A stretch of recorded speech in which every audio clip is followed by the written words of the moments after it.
Мен Мәншүк атындағы негізгі орта мектебінің бастауыш сынып мұғалімі Құттұғұл Индира Талапқалиевна. Мен педагог идея фестивалі шығармашылық толқын бағыты бойынша конкурсқа қатысып жатырмын.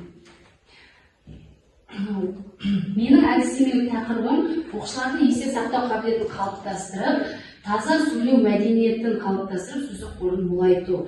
Осы әдістемелік тақырыбымды басшылыққа ала отырып, мен сіздерге жаңылтпаш дайын деген жобамды ұсынамын.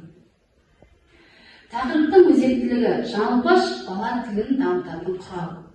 Тақырыптың мақсаты жаңылтпашты барлық сабақтарында өз мүмкіндігінше қолданып, жаңылтпаш айту оқушылардың тілдік ұшқырлығын жетілдіру, сөйлеу сәтінде қолдану, жасанды интеллект арқылы жаңылтпашты құрастыру. Міндеттері жаңылтпаштардың шығу тарихымен танысу, түрлі жаңылтпаштарды жаттау және тез айту, жаңылтпаш құрастыруға үйрену, жаңылтпаштарды ойын арқылы құрастыру. Жаңылтпаш деген не? Жаңылтпаш деген ол халық ауыз әдебиетінің шағын жанры. Ол ой қиялды дамытады, шапшаңдыққа үйретеді. Жаңылтпашты математика сабағында қолдану оқушылардың тез ойлауға, жылдамдыққа үйретеді.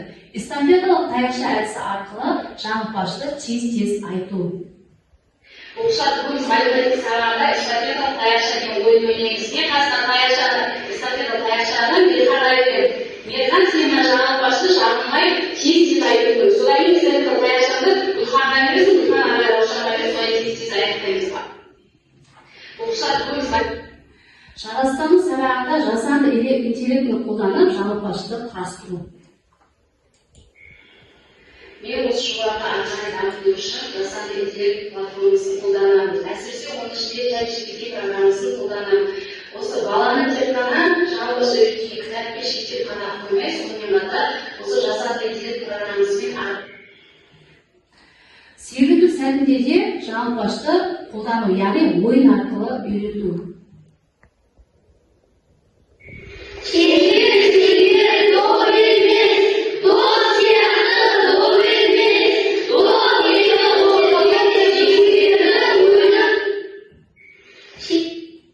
Қазақ тілі пәнінен көршімен жұптас ойын арқылы жаңылтпашты жаңылмай айту.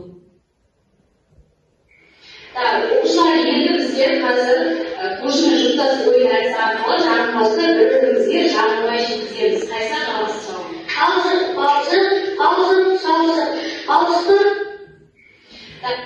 Мені екінші мамандығым ағылшын пәнінің мұғалімі. Сондықтан да мен осы жоба арқылы ағылшын тілі пәні бойынша жаңылтпашты алдым. Бұл менің жаңалығым. Яғни мен ағылшын пәнін балаларға бере отырып, жаңылтпашты үйретуді жөн көрдім. Себебі қазіргі альфа ұрпақтары ауызекі тілде сөйлеуде әріпті анық айтпайды және дыбысталуын дұрыс жеткізе алмайды. Егер де бала осы жаңылтпашты айтып күнде жаттап тілін жаттықтырса, біздің қазіргі альфа ұрпақтарымыз ауызекі тілде сөйлеуде әріптерді анық жеткізе алады және әріптің дыбысталуын ажырата алады және сонымен қатар ағылшын пәніне деген қызығушылығы артады. Менің жетістіктерімнің өзімнің алған. Келесі, оқушылардың жетістіктен жеткен қадір оқуларынан үздік жүлделі орындарға ие болды. Енді жаңылтпаш қорытатын болсақ, жаңылтпаш деген оқушылардың тілдік қорын дамытады, ой қиялын дамытады. Жаңылтпаш арқылы балаларымыз анық сөйлеуге, анық дыбыстауға үйренеді. Сонымен қатар бұл жобаны алғандағы менің мақсатым оқушыларды анық сөйлеуге, жүйелі сөйлеуге және ағылшын тілінде жаңылтпаш айтуға, яғни басқа пәнге деген қызығушылығын ояту.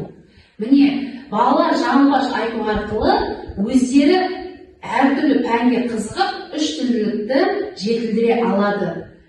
Енді менің ұсынысым бәріміз жаңылғаш айтып жүрейік.